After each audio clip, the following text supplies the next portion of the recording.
चालू करो रिकॉर्डिंग। हाँ बोल लो मेरे को करने के बाद क्या।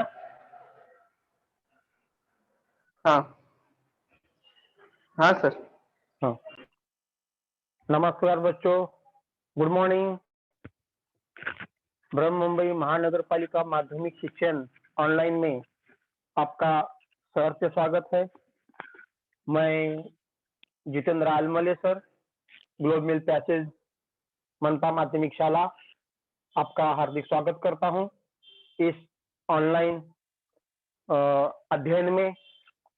आज का जो विषय है वो विषय आज हम देखेंगे, जो मुझे दिया गया है उसके बारे में आज हम अध्ययन करेंगे। तो देखिए, आज का विषय भूगोल हिंदी माध्यम का, और जो मुझे आज दिया गया है जो घटक है वो जलवायु। तो जलवायु यह घटक हमने इससे पहले 2 बार देख चुके हैं। अभी हमारा ये पाठ तो हमने 2 बार देख चुके हैं, लेकिन इसके ऊपर जो समीक्षा है वो समीक्षा भी हमने इससे पहले देखे हैं। तो आज हमें जलवायु पाठ को पूरा देखना नहीं है, उसके समीक्षा के ऊपर चर्चा करनी है। और ये समीक्षा भी है, ये उपघटक हम जो आप देख रहे हैं आज तो समीक्षा, इस समीक्षा को अभी हमने गए महीने में इसी तारीख को देखा है। ठीक है, तो गए महीने में इसी तारीख को हमने इस समीक्षा को भी देखा है, 22 तारीख को ही गए महीने में। तो यह अभी मेरा परिचय मैं आपको तो बोल चुका हूँ। जितेंद्र आलमले मेरा स्कूल का नाम, ग्लोब मिल पैसेज मनपा माध्यमिक शाला, पीबी मार्ग, परेल, मुंबई नंबर 13। ठीक है, तो आगे हम जाएंगे अभी समीक्षा कि यह जलवायु जो पाठ है इसके ऊपर, उसमें एग्जाम में कुछ प्रश्न आते हैं, जो कि ब्राजील का मानचित्र देखना है हमें, उसके बाद साथ साथ भारत का मानचित्र देखना है, ब्राजील की पृष्ठभूमि का मानचित्र देखना है हमें। तो ये क्या है कि हमें यह एग्जाम में पूछे जाने वाले प्रश्न है, क्योंकि एग्जाम में प्रश्न क्रमांक 4 मतलब मानचित्र को देख के जानकारी लिखो, या मानचित्र में जानकारी भरो, या मानचित्र के ऊपर पूछे गए प्रश्नों के उत्तर लिखो। ऐसे अपने हाथ के मार्क है, 2-2 मार्क। तो ऐसे छोटे छोटे मार्क हमारे काम के हैं, क्योंकि भूगोल से ही 40 मार्क का पेपर है, मतलब मानचित्र के ऊपर 2-2 मार्क, 4 मार्क हो गए। ऐसे अनेक मार्क, 4-4 मार्क, मतलब उस भूगोल के 40 मार्क के पेपर के लिए बहुत भारी मार्क हो गए, 4 मार्क मतलब। ठीक है, तो ऐसे सब मार्क अपने हाथ के मार्क है, हमें इस मार्क को गंवाना नहीं है, इसलिए हमें देखना है। ठीक है, तो हम आपके सामने किताब होगा, आप किताब में भी देख सकते हैं कि आज हमें छात्रों, आज हमें आकृति क्रमांक 4.1 और 4.2 और 4.3 का निरीक्षण कर हमें चर्चा करनी है। ठीक है, तो छात्रों आज हम भारत और ब्राजील की जलवायु के बारे में अध्ययन करने वाले हैं। पहले हम मानचित्र से मित्रता करते हैं, क्योंकि मानचित्र को पूरी तरह से हम देखेंगे और आपको परीक्षा में कुछ ऐसे प्रश्न पूछे जाएंगे तो आपको लिखने के लिए आसानी हो जाएगी, क्योंकि वो 4 मार्क रहते हैं। आपको 4 प्रश्न पूछे जाएंगे तो आपको लिखने के लिए आना चाहिए, क्योंकि उत्तर आपके सामने रहता है। इसलिए हमें आपके स्कूल में आपके अध्यापकों में ये जलवायु पाठ आपका पढ़ाना हो चुका होगा। अभी सभी के स्कूल में अपना 10वीं का सिलेबस पूरा हो चुका है, अभी हमारा रिवीजन चल रहा है, समीक्षा चल रही है। तो अभी हम दूसरी बार ये समीक्षा देख रहे हैं और सभी विषय का भी अध्ययन हो चुका है, और आपको पता भी है कि अभी शिक्षा मंत्री हमारे महाराष्ट्र राज्य के, उन्होंने 10वीं बोर्ड एग्जाम की डेट डिक्लेयर कर चुके हैं। उसमें संभाविक रूप से कहा है कि थोड़ा बदलाव हो सकता है, लेकिन एकदम तो पक्का होने ही वाला है। तो इसलिए हमें तैयारी करते रहना है, हम अपनी तैयारी के साथ रहेंगे। तो पहले हम मानचित्र से मित्रता करते हैं ब्राजील की जलवायु और भारत की जलवायु के मानचित्र देखते हैं। इसमें हमें आकृति क्रमांक 4.1 व 4.2, 4.3 का निरीक्षण करना है। हमें जलवायु इस पाठ में भारत और ब्राजील की जलवायु इसका अध्ययन करना है, ठीक है। तो हमें भारत और ब्राजील के ही जलवायुओं का अध्ययन करना है। 10वीं भूगोल में खाली ब्राजील और भारत की ही तुलना की है, इसलिए इन दोनों देशों का ही जलवायुओं का अध्ययन करना है। अब हम ब्राजील का और भारत का मानचित्र देखते हैं। आपका किताब होगा तो किताब में पेज नंबर 25 पे आप जाइए। पहला ही जो जलवायु पाठ चालू होता है उसमें पहले ही आकृति दी है, और पेज नंबर 25 पे आप जाओगे तो आपको देखने के लिए मिलेगा। तो यह है ब्राजील का मानचित्र, आकृति क्रमांक 4.1, ठीक है। तो इसमें आप देख सकते हैं कि ये ब्राजील का मानचित्र जो है, ये ब्राजील वार्षिक औसत एवं वर्षा तापमान, मतलब वार्षिक औसत कहाँ है, ठीक है। ज्यादा से ज्यादा कितनी बारिश होती है, या कौन सी दिशा से बारिश आती है, वहाँ का तापमान टेम्परेचर कितना रहता है, यह हमें देखना है। कि ज्यादा डीप में जाके देखने की जरूरत नहीं है, उतना आपको हार्डली पूछा नहीं जाता है। खाली ये आपको एग्जाम में पूछा जाता है कि आप मानचित्र कभी भी एग्जाम में बना, आपको तो मिलता है लेकिन आपको दिशा दिखानी पड़ती है। तो एक कोने में आप अपनी दिशा दिखा सकते हो, ऊपर उत्तर ऊ करने का मतलब उत्तर, ऐसा करके प्लस चिन्ह जैसा आप देख सकते हो, लिख सकते हो। ये उत्तर दिशा होती है, ऊपर वो लिखेंगे तो हम उत्तर दिशा समझते हैं। ऐसे छोटी छोटी बातों के लिए मार्क रहते हैं। और उसी मानचित्र में एक कोने में आप अपना सूची बनाने का, यहाँ कोने में दिया है देखो, वार्षिक औसत वर्षा मिमी। आपको अभी ब्राजील का मानचित्र दिया है, भारत का हो ब्राजील का हो, ये अभी वार्षिक औसत एवं तापमान का मानचित्र है। इसके अलावा दूसरा कोई मानचित्र हो, कृषि के आधार पर मानचित्र हो, उत्पादन के आधार पर हो, संसाधन के ऊपर मानचित्र हो, किसी के ऊपर भी मानचित्र रहेगा तो आपको उस प्रश्न में जो प्रश्न पूछा गया है उसके बारे में आपको वहां मानचित्र में एक कोने में सूची बनानी पड़ती है, और ऊपर आपको दिशा दर्शक दिखाना पड़ता है, ठीक है। तो आप देख सकते हो जो मानचित्र में जो बाहर से आए हुए तीर दिखाई दे रहे, तीर तीर धनुष बाण जैसा, ये क्या है, हवाओं की दिशा दिखा रहे हैं। ये हवाओं के दिशा है, मतलब ब्राजील से जिस प्रकार से हमारे भारत देश को तीनों पूर्व पश्चिम दक्षिण के तीनों ओर से समुद्र है, सागर है, महासागर है, उसी प्रकार से ब्राजील में भी यह ब्राजील की उत्तर दिशा में उत्तर दिशा में सागर है, उत्तर पूर्व दिशा में है, पूर्व दक्षिण में है, दक्षिण में है। तो ये जो तीर आ रहे हैं वो हवाओं के दिशाएं हैं। तो आपको प्रश्न पूछा जाता है कि ब्राजील में कहाँ कौन सी दिशा से जलवायु की हवाएं बहती है, तो आपको आना चाहिए लिखने के लिए कि ब्राजील में ब्राजील उत्तर दिशा से, ब्राजील पूर्व दिशा से, ब्राजील दक्षिण दिशा से हवाएं बहती है। तो ये सागरीय हवाएं हैं, यह इसके कारण ब्राजील में वर्षा होती है, ठीक है। अभी हमारे भारत में भी और आगे देखना है हमें, ठीक है। तो उसी प्रकार से ब्राजील में वर्षा होती रहती है।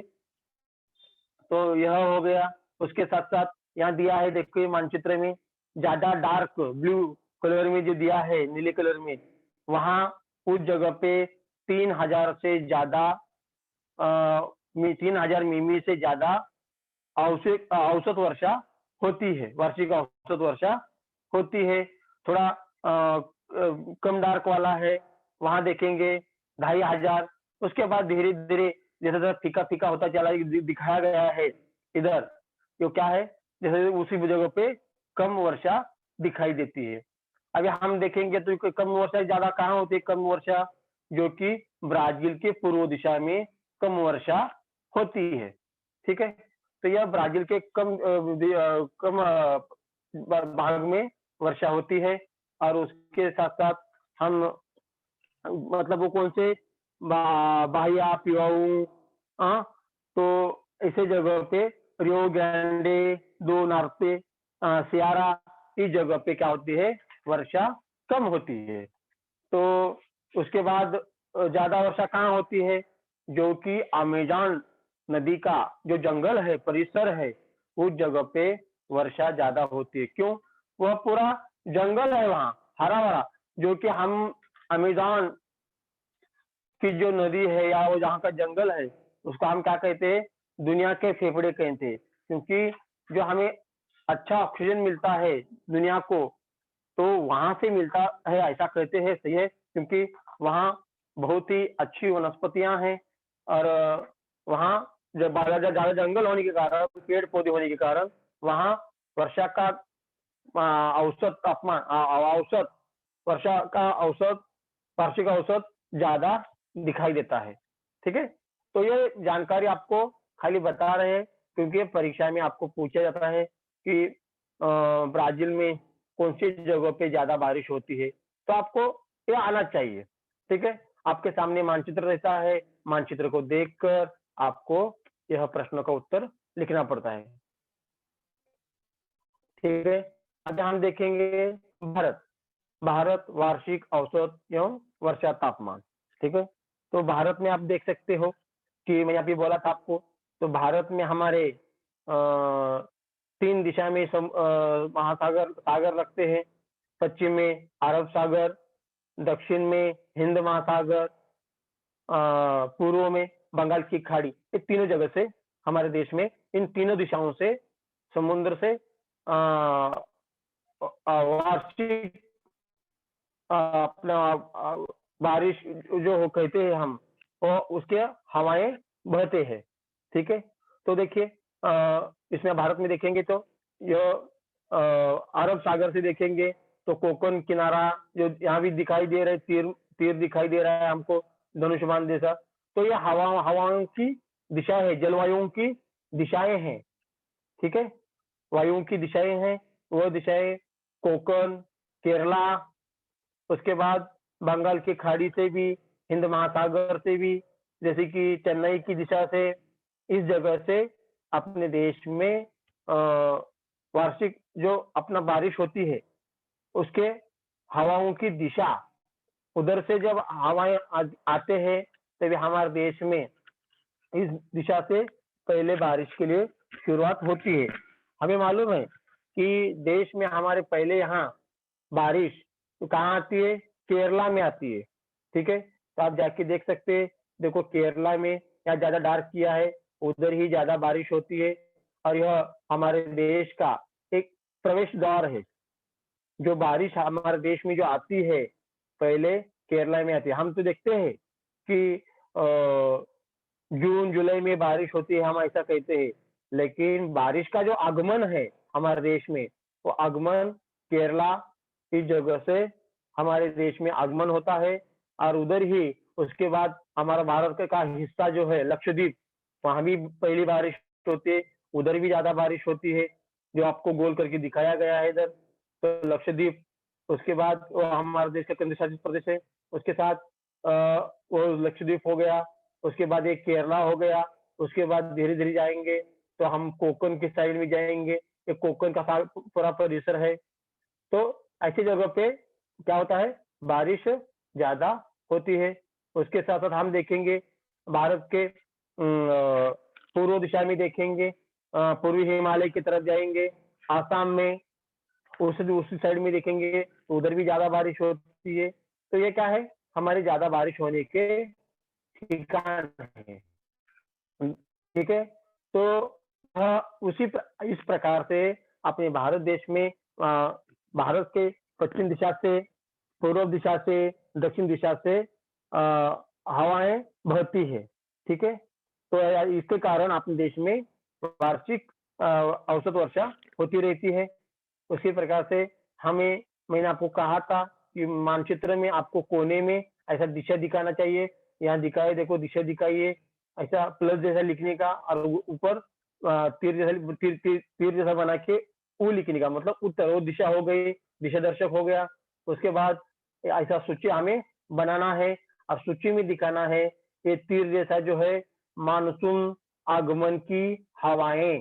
तो ये जो है हमारे देश को हम जो देख रहे हैं पश्चिम की दिशा में, सागर में, अरब सागर में, बंगाल की खाड़ी में, हिंद महासागर में जो देख रहे हैं तीर जैसा, ये क्या है, हमारे देश में मानसून आगमन की हवाएं, मतलब मानसून ये हवाएं आती है तो मानसून अपने देश में आता है। उसी प्रकार से ब्राजील में भी आता है। और जो रेड लाइट में रेड लाइन में दिखाई दे रहे हैं वो क्या है, तापमान, सेल्सियस तापमान का है। और उसके बाद वर्षा मिमी में दिखाई है कि भारत में केरला, कोकण, उसके बाद कोकण किनारा, केरला, उसके बाद आसाम, इस जगह पे 4000 मिमी से ज्यादा वार्षिक वर्षा वहां होती है। ठीक है। तो इसी प्रकार से धीरे धीरे बाकी अभी देखेंगे, एकदम कम वर्षा, एकदम सूखा प्रदेश अगर देखेंगे हम, तो हम देख सकते हैं कि भारत का उत्तर पश्चिमी भाग, जो कि राजस्थान, हम सबको मालूम है, गुजरात का थोड़ा सा भाग आता है। उसके बाद राजस्थान का आधा भाग, उसमें बहुत ही कम, अत्यल्प एकदम कम वर्षा होती है। वर्षा का असंभव है वहां, मतलब कभी होती है तो कभी नहीं, ऐसा है। मतलब हम ऐसा कह नहीं सकते कि बाबा ये मौसम का महीना चालू है, बारिश का महीना चालू है और इसमें बारिश होनी चाहिए, तो वहाँ ऐसा नहीं है। अब वातावरण में कुछ बदल हुआ तो थोड़ी बार बारिश होती है, तो वहां तो ज्यादा बारिश होती ही नहीं है, पूरा सूखा रहता है, जो कि रेगिस्तान है वहाँ पूरा। इसीलिए वो आधा भाग उधर ही एकदम सूखा प्रदेश आता है। ठीक है। अभी देखेंगे यह ब्राजील की प्राकृतिक संरचना का काट, आकृति 4.2 देख रहे हैं, तो ब्राजील की प्राकृतिक संरचना का एक काट देख रहे हैं हम। ठीक है। और उसको हम काट कहते हैं। और उसमें दिया गया है कि पर्वतों की ऊंचाई दिया है। और हम देख सकते हैं कि इधर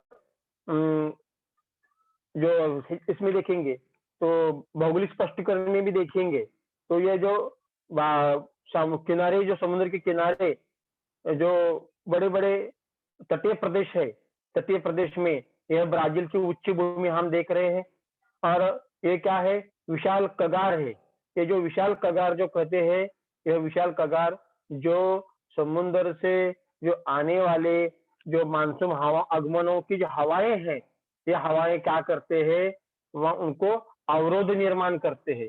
अवरोध मतलब क्या, दिक्कत, चलने में जैसा हमें दिक्कत आती है भीड़ में, उसी प्रकार से उसको हम अवरोध कहते हैं।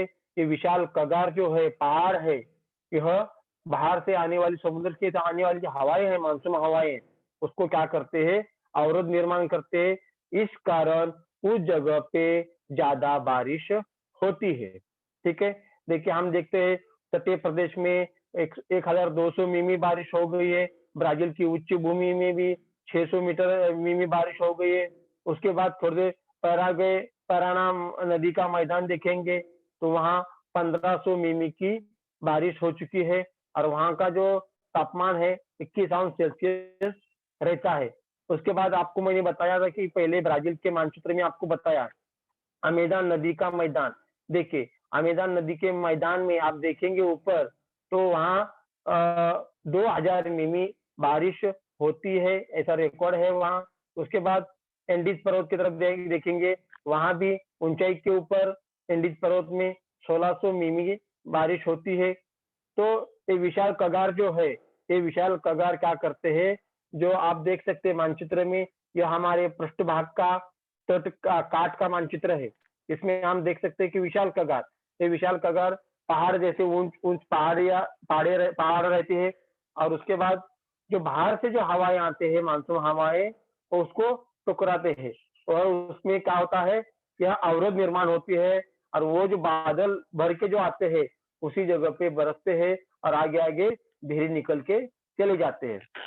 इस कारण तटीय प्रदेश में भी ब्राजील में ज्यादा बारिश होती है। जिस प्रकार से हमारे भारत देश में उत्तर दिशा में जो हमारे हिमालय पहाड़ है, हिमालय पर्वत है, वो हिमालय की ऊंचाई ज्यादा है, तो इसके कारण हम भी क्या है, ठंडी से बचते हैं, क्योंकि बाहर उधर से उत्तर उत्तर दिशा से आने वाली जो हवाएं हैं, वो हवाएं क्या होते हैं, हमारे हिमालय पहाड़ को टकराते हैं, रुक जाते हैं।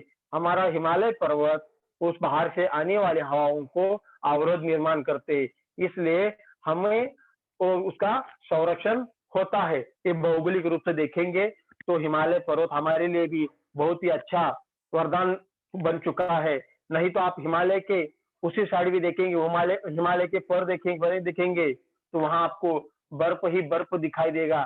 लेकिन जैसे ही भारत में आप देखोगे, इस साइड उत्तर प्रदेश है, इस साइड में, तो आपको ठंडी थोड़ी लगेगी, लेकिन बर्फ वगैरह कुछ नहीं दिखेगा, क्योंकि ये जो पहाड़ है, यह आने वाली जो हवाएं हैं, वहां उनको अवरोध निर्माण करते हैं, उन हवाओं को उधर ही रुकाते हैं, उनकी ऊंचाई के कारण वो प्रसिद्ध है। ठीक है, तो यह हो गया ब्राजील की प्राकृतिक संरचना का काट।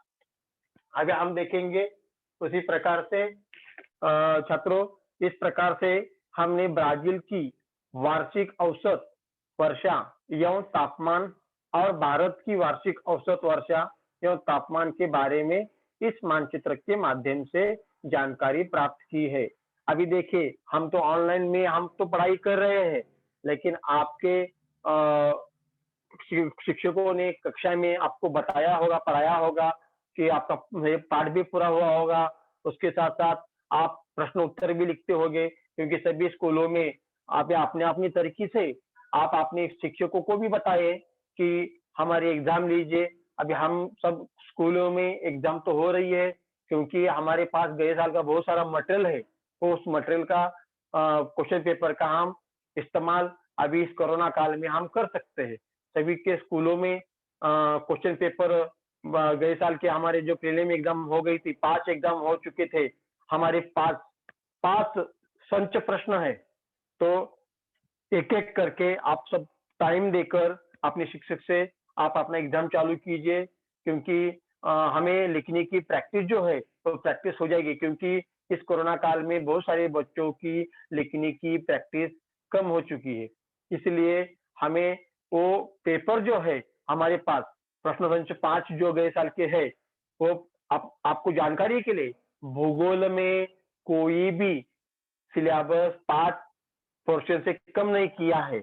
आपको खाली ये करके कम किया है कि अभी इस जलवायु पाठ में हम देख रहे हैं, इस समीक्षा में जो आपको मनोस, Belum, Porto Alegre, Rio de जेनेरे जो आलेख दिया गया है हमारे पाठ में, दिल्ली, मुंबई, कोलकाता, चेन्नई, यह ऐसे जो ये मैप आलेख है इस जलवायु पाठ में, यह खाली आलेख हमारे भूगोल पाठ से कम, भूगोल विषय से कम किया गया है। उसके बाद बाकी के विषयों में सॉरी बाकी के पाठ में, भूगोल में ये करके देखो, वो करके देखो, आप जानते हो क्या, देखियो तो क्या होता है, ऐसे जो कुछ घटक दिया है, वो ऐसे घटकों को भी भूगोल पाठ, भूगोल के इस साल एग्जाम से सिलेबस से कम किया गया है। लेकिन पाठ कौन सा भी कम नहीं किया है, पाठ का पॉइंट कम नहीं किया है, इसलिए आपको पढ़ाई करना है। और हमारे पास बहुत सारा मटेरियल जो है, उस मटेरियल का आप इस्तेमाल कीजिए, क्योंकि बच्चों की प्रैक्टिस लिखने की कम हो चुकी है। आप समय देने का, उस समय पे हम तो हमारे स्कूल में एग्जाम ले रहे हैं, जो एग्जाम का टाइम भी हमने फिक्स किया है। बच्चों का हम जो प्रश्न संच है उसका पीडीएफ बनाते हैं, और पीडीएफ बना के खाली 2 मिनट पहले बच्चों को क्या करने का, सेंड करने का ग्रुप में। उसके बाद बच्चों को दिया हुआ टाइम जो है 2 घंटे का, समझो 2 का टाइमिंग दिया है, 2 से 4, 2 से 4, 2 बजे चालू करेंगे, 4 बजे लिखना बंद करेंगे। आगे के जो 10 मिनट है उनको पीडीएफ बना के अपने ग्रुप में भेजेंगे।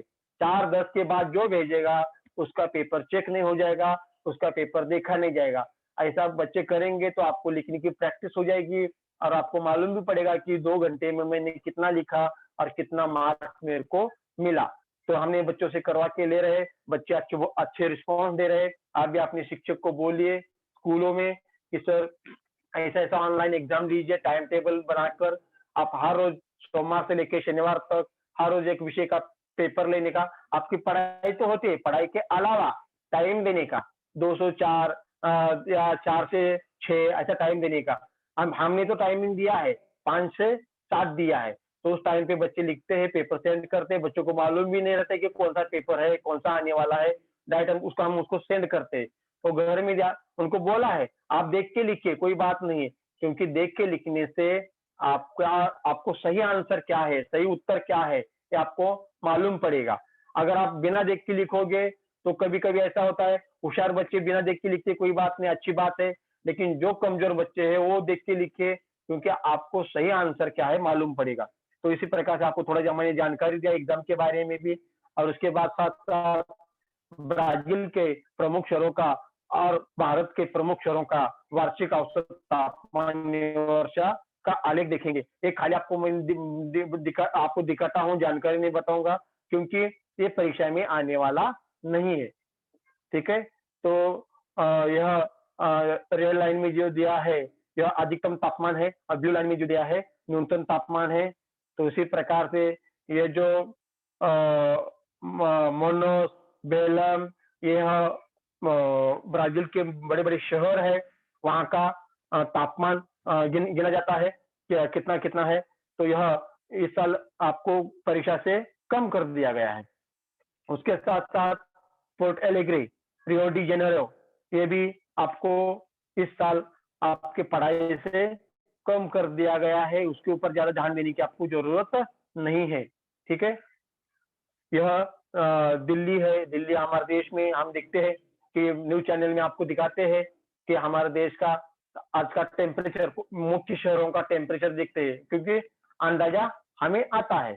तो यहाँ हमारे देश की जो प्रमुख शहर है, 4 शहरों का टेम्परेचर यहाँ दिया गया है, जो कि दिल्ली का है, कोलकाता का है, इसके साथ साथ मुंबई है और चेन्नई है। तो यह चार शहरों का, ब्राजील के 4 शहरों का और मुख्य और भारत के मुख्य 4 शहरों का यह अधिकतम और न्यूनतम तापमान दिखाया है। ये आपको परीक्षा में आने वाला नहीं है। ठीक है, इसके साथ साथ हम देखेंगे ब्राजील का जलवायु भौगोलिक स्पष्टीकरण। ठीक है, तो ब्राजील का जलवायु में भौगोलिक स्पष्टीकरण में हम देखेंगे तो ब्राजील का अधिकांश विस्तार अधिक होने के कारण जलवायु में विविधता पाई जाती है। देखिए, ब्राजील का क्षेत्रफल की दृष्टि से ब्राजील बहुत बड़ा है। ठीक है, तो इसके कारण हम देखते हैं कि इसमें क्या है, वहां के जलवायु में विविधता पाई जाती है। ठीक है, तो एक जगह पे समान यह जलवायु नहीं होती है, इसलिए वहां जलवायु में क्या होता है, विविधता पाई जाती है। उसके साथ साथ हम देखेंगे कि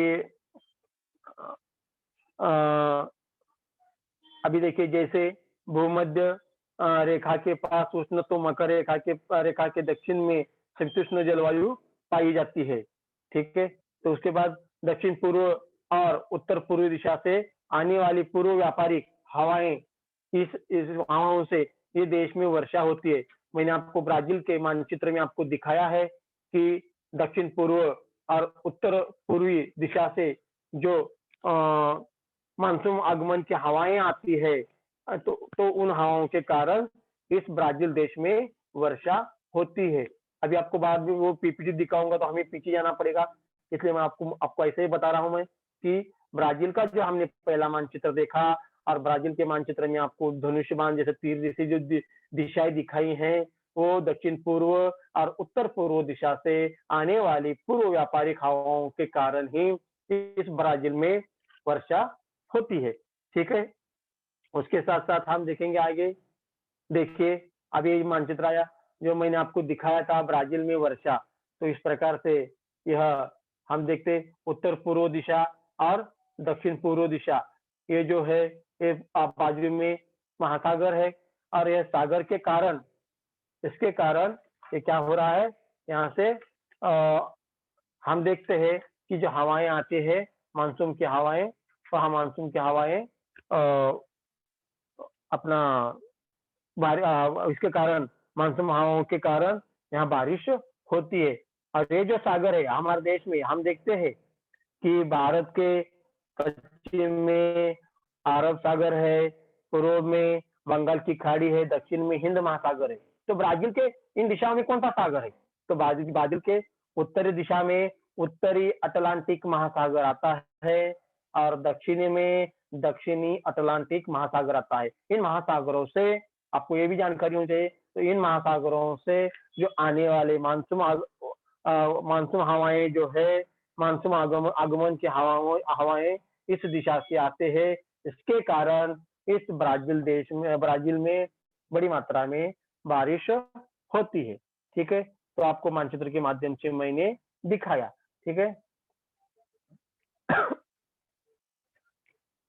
देखिए ब्राजील की उच्च भूमि, अभी देखिए मैंने आपको मानचित्र ब्राजील का जो मानचित्र है, तटीय मानचित्र आपको मैंने दिखाया था। तो ब्राजील की उच्च भूमि देखिए, तो ब्राजील की उच्च भूमि का कुछ भाग, ब्राजील के कुछ उच्च भूमि का कुछ भाग उत्तर के तट तक है। ठीक है, उत्तर के तट तक है और सागर से आने वाली हवाओं को विशाल कगार अवरोध पैदा करते हैं, इसलिए तटीय भाग में वर्षा होती है। उच्च भूमि के परे इन अवरोधों हवाओं का प्रभाव कम हो जाता है, इसलिए यहाँ अत्यल्प वर्षा होती है। देखिए मैंने आपको मानचित्र में आपको दिखाया था कगार, जो बड़े बड़े कगार हो, विशाल कगार होने के कारण जो सागर से आने वाली जो हवाएं हैं उसको अवरोध पैदा करते हैं, मतलब दिक्कत, रुकावट। विशाल कगार होने के कारण जो सागर से आने वाली जो हवाएं हैं वो हवाएं वहां ही रुक जाती है। इसके कारण उस तटीय प्रदेश में ज्यादा मात्रा में बारिश होती है, वर्षा होती है। और उच्च भूमि के परे हम सोचेंगे तो इन अवरोध हवाओं का प्रभाव क्या होता है, कम हो जाता है। इसलिए यहाँ अत्यल्प वर्षा होती है, कम वर्षा होती है, क्योंकि उसका जो प्रभाव है बहने का प्रभाव तेज गति से, वो क्या होता है, कम होता है। और उस उच्च भूमि के परे उस साइड पे वर्षा कम होती है। ठीक है, तो ब्राजील में यह वृष्टि छाया का प्रदेश है। ठीक है, तो यहाँ ब्राजील में यह वृष्टि छाया का प्रदेश है। यह प्रदेश पूर्वोत्तर दिशा में पाया जाता है। इस शुष्क प्रदेश को अनावृष्टि चतुर्भुज के नाम से भी जाना जाता है। अगर आपको जानकारी के लिए शायद वो ये है कटिंगा, हम उसको कटिंगा कहते हैं। तो उस प्रदेश में बारिश बहुत कम होती है, उसके ये भी हम देख सकते हैं। ठीक है, उसके बाद देखिए यह ब्राजील की उच्च भूमि, मैं आपको ऐसे ही मानचित्र में आपको एक चित्र के माध्यम से, पोस्टर के माध्यम से आपको दिखा रहा हूं मैं। यह उस प्रकार से उच्च भूमि है और इस उच्च भूमि में जो हवाएं आते हैं, इतनी ऊंचाई के कारण ये हवाएं वहां रुक जाते हैं और ऐसे महान महाकाय पर्वत, यह कगार, यह क्या करते हैं, उस हवाओं को, मानसून पूर्व हवाओं को अवरोध निर्माण करते हैं, रुकावट करते, दिक्कत करते हैं। ठीक है, इसके कारण हम देखते हैं जो कि उधर बादल भर के आए और इस हवाओं को, इस बादलों को, इस पर्वतों को टकराकर उधर ही वो गिर जाते हैं, बारिश उधर ही होती है, इसलिए उधर उस जगह पे ज्यादा बारिश दिखाई देती है।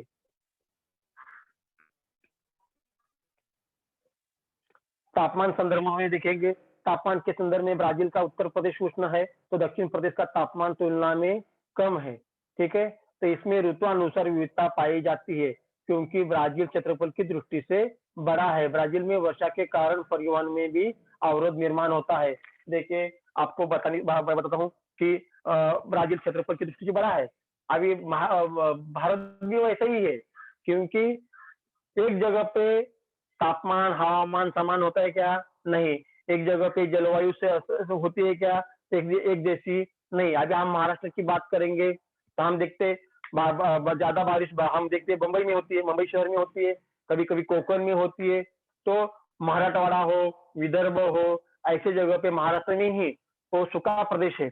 वहाँ जो वार्षिक वर्षा औसत का जो प्रमाण है, वो बहुत कम है, क्योंकि मराठवाड़ा में जो ठीक है, लेकिन उससे ज़्यादा कम वर्षा विदर्भ में होती है। तो सरकार उसके ऊपर अनेक हल निकल रहा है, क्योंकि जिस प्रदेश में ज़्यादा बारिश होती है, वहाँ से नहरों से बना के, नदियाँ बना के, कृत्रिम नदियाँ, कृत्रिम नहरें बना के उस मराठवाड़ा या विदर्भ में गवर्नमेंट, महाराष्ट्र सरकार, केंद्र सरकार जो माध्यम से वहाँ के किसानों को, गाँवों को, शहरों को पानी की व्यवस्था की जाती है। क्योंकि वहाँ अ, यह वृष्टि छाया प्रदेश है, मतलब वहाँ जो तापमान वहाँ का जो बारिश का जो प्रमाण है, वो अत्यंत कम है। इसलिए तो अभी हम महाराष्ट्र की बात करेंगे, तो पश्चिम महाराष्ट्र में ज़्यादा बारिश होती है। Poona side, Mahabaleshwar side, Nashik side, Mumbai side, ये जगह पे देखेंगे कोकण में होती है। तो ये क्या है, ये कहने का तात्पर्य यही है कि जलवायु में विविधता पाई जाती है। हवामान के तौर पे वहाँ अ, जलवायु विविधता पाई जाती है, ठीक है? तो हम इस प्रकार से हम देख रहे हैं। उसके बाद साथ-साथ ब्राज़ील में वर्षा के कारण परिवहन में भी अवरोध निर्माण होता है। जैसे कि हमें मालूम है, ब्राज़ील में ज़्यादा बारिश होने के कारण जो यातायात है, ये यातायात पूरा बंद हो जाता है। या रेल मार्ग हो, सड़क मार्ग हो, कोई भी मार्ग हो, इसके कारण क्या है, हवाई मार्ग भी बंद होते हैं, क्योंकि हवाई जहाज नीचे उतरने के लिए जगह ही नहीं होती, पानी भरता है। तो ज़्यादा बारिश होने के कारण यातायात में भी अवरोध निर्माण होता है, परिवहन में भी अवरोध निर्माण होता है। सादा उदाहरण आपको देता हूँ मैं, हर साल हमारे महाराष्ट्र में, मुंबई में ज़्यादा बारिश होती है, तो तुरंत हमें देखिए हमारी लोकल ट्रेन बंद होती है, हमारी बस बंद होती है, टैक्सी बंद होती है, जो जो ऑफिस है, ऑफिस बंद रहते हैं। कभी-कभी 2-2 दिन, 1-1 दिन, 3-3 दिन हमें मुंबई में छुट्टी घोषित करनी पड़ती है सरकार को, कंपनियों को। तो ये क्या है, बारिश के कारण अवरोध निर्माण होता है, समस्या निर्माण होती है। इसके कारण यह हमें निर्णय लेना पड़ता है। आपको ब्राज़ील को देखने की बात नहीं है, आप अपनी मुंबई का ही उदाहरण देख सकते हैं। हम उधर ही से मुंबई शहर में रहने वाले बच्चे हैं।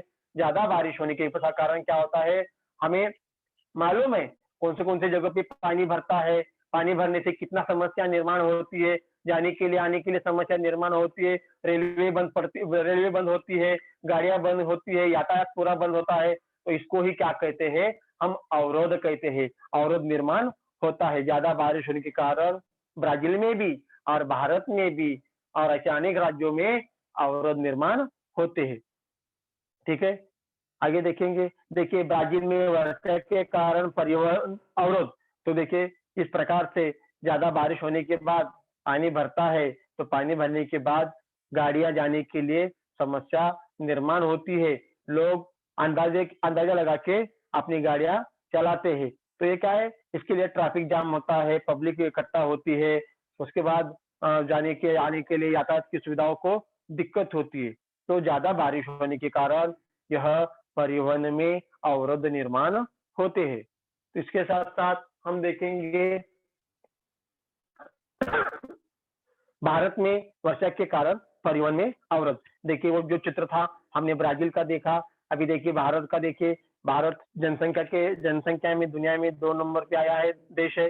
तो इसके कारण तुरंत हमको भीड़ दिखाई देती है, गाड़ियाँ, भीड़ ये सब मोटरसाइकिल, सब लोग कार, ये सब। तो ये क्या है, खाली ये इतना ट्रैफिक क्यों लगा है? क्योंकि बारिश होने के कारण परिवहन में अवरोध निर्माण हो चुका है, ठीक है? तो इस प्रकार से हर एक राज्य में जहाँ भी बारिश होती है, ज़्यादा बारिश होती है, वहाँ अवरोध निर्माण होता है। कभी वर्षा के कारण होता है, कभी बर्फ गिरने के कारण होता है। ऐसे अनेक कारणों से परिवहन में अवरोध निर्माण होता है। हम जलवायु देख रहे हैं, तो बारिश के कारण अवरोध निर्माण होता है, ये हम मान सकते हैं। ठीक है, इस प्रकार से ब्राजील का तटीय भाग देखेंगे तो ब्राजील के तटीय भाग में भूमध्य रेखा के पास तापमान में कुछ अधिक अंतर नहीं पाया जाता है। इस प्रदेश में हवाओं की ऊर्ध्व दिशा में वहन अंतर उष्णकटिबंधीय एकत्रीकरण विभाग क्षीण होने के कारण चक्रवात कभी कभी ही निर्माण होते हैं। तो देखिए ब्राजील में भी समुद्र के किनारे हवाओं की दिशा बदल जाने के बाद चक्रवात निर्माण होते हैं। कभी कभी तो चक्रवात निर्माण होते हैं महासागर में। ठीक है, उसके बाद हम देखेंगे कि देश का अधिकांश भाग उष्ण कटिबंध में आता है। देश के उत्तरी भाग से भूमध्य रेखा गुजरती है। इस भाग में हवा का तापमान अधिक होता है। अमेजन के मैदान में औसत तापमान 25 अंश से 28 अंश सेल्सियस होता है। देखिए अमेजन के नदी के मैदान में 25 अंश से 28 अंश सेल्सियस तापमान होता है और उच्च भूमि के प्रदेश में औसत मौसम ठंडा होता है। जो उत्तरी में मौसम क्या है, ठंडा होता है। जो उच्च भूमि जैसे कि अभी हम देखेंगे हिमालय में भी उच्च भूमि है। हिमालय के ऊपर जाएंगे तो आपको वहां का मौसम ठंडा दिखाई देता है। उतनी दूर जाने की बात नहीं है, आप इधर ही जाइए, महाराष्ट्र में महाबलेश्वर जाइए, उसके साथ और लोनावाला खंडाला जाइए, इगतपुरी जाइए। थोड़ा हम पहाड़ियों के ऊपर जाएंगे तो वहाँ का मौसम जो है वहाँ हमको तो तुरंत ठंडा महसूस होता है। वहाँ का तापमान आपको कम दिखाई देता है। उसी प्रकार से सागर की निकटता के कारण तटीय प्रदेश में जलवायु सौम्य एवं आर्द्र होता है। अमेजन के घाटी में करीब 2000 मिमी वर्षा होती है। दक्षिण पूर्व तट पर 1000 से 1200 मिमी वर्षा होती है अमेजन में। ठीक है, तो इस प्रकार से भारतीय मौसम विभाग के अनुसार भारत में 4 ऋतुओं होती है। देखिए तो भारत में जो मौसम विभाग है भारत का, तो उनके कारण यह 4 अपने विभाग उन्होंने बनाए हैं। जो मौसम विभाग के अनुसार भारत के 4 ऋतुएं होती हैं। तो एक है पहला ग्रीष्म मतलब गर्मी का मौसम, वर्षा काल मतलब बारिश का मौसम, वापसी का मानसून मतलब अभी बारिश होने के बाद जो वापिस जाने वाला जो मौसम रहता है उसको बोलते हैं वापसी का मौसम। उसके बाद सर्दियों का मौसम मतलब ठंडी का मौसम, जो अभी जो चल रहा है वह सर्दियों का मौसम है। ये सर्दियों का मौसम नवंबर, दिसंबर, जनवरी ऐसा चलता है। तो यह इस प्रकार से भारतीय मौसम विभाग के अनुसार भारत में 4 ऋतुएं होते हैं। ग्रीष्म, वर्षा काल, वापसी का मौसम, सर्दियों का मौसम, सॉरी वापसी का मानसून और सर्दियों का मौसम। देखिए अभी कुआं जल आपूर्ति का एक साधन भारत में है। देखिए भारत में पारंपरिक रूप से देखी जाएंगे अभी भी ग्रामीण भागों में ये देखिए महाराष्ट्र का ही चित्र दिखाई दे रहा है। ये महाराष्ट्र का ही चित्र है। जैसे कि महाराष्ट्र में दूर दूर तक अभी भी पानियों की पूर्ति नहीं है। बहुत पानी कम लोगों को अभी भी टैंकर से बहुत सारे गांवों को गवर्नमेंट की तरफ से पानी दिया जाता है। और जहाँ कुएं हैं, कुएं में लोग अभी भी रस्सी से खींचकर पानी बाहर निकालते हैं। तो यह कुआं जल आपूर्ति का एक साधन है, ये भारत का है। और अभी भी इसका कुआं का उपयोग ग्रामीण भागों में अभी भी हम लोग करते हैं। उसको बावड़ी भी शायद कहते हैं। और उसके बाद इसमें पानी रहता है, पानी खींच के लेके जाते हैं। तो यह हमारा पारंपरिक यह जल आपूर्ति का एक साधन है। यह पूर्वजों ने हमें संभाल के रखा है और इसका इस्तेमाल हम अभी भी लोग करते हैं। ठीक है, उसके बाद साथ साथ देखिए अब यहाँ दिया है, आप क्या जानते हो ये कहाँ है। तो देखिए कि राजस्थान के गंगानगर में जून महीने में तापमान 50 अंश सेल्सियस तक पहुंच जाता है। देखिए उसके बाद कारगिल शहर में सर्दियों में तापमान 48 अंश से तक नीचे जाता है। माइनस 48 बोला है इधर। देखिए कारगिल शहर में सर्दियों में अभी जो मौसम चल रहा है, इस मौसम में सर्दियों में तापमान -48 अंश सेल्सियस तक नीचे जाता है। यह हमारे देश का ही हिस्सा है, आपको जानकारी के लिए यहाँ दिया गया है।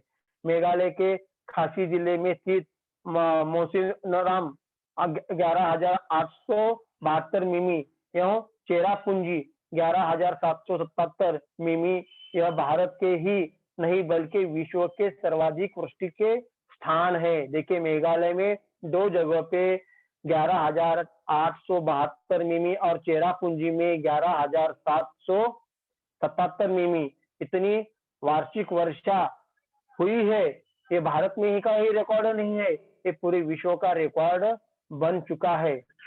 उसके साथ-साथ पश्चिम राजस्थान का जैसलमेर भारत का सबसे सूखा प्रदेश है।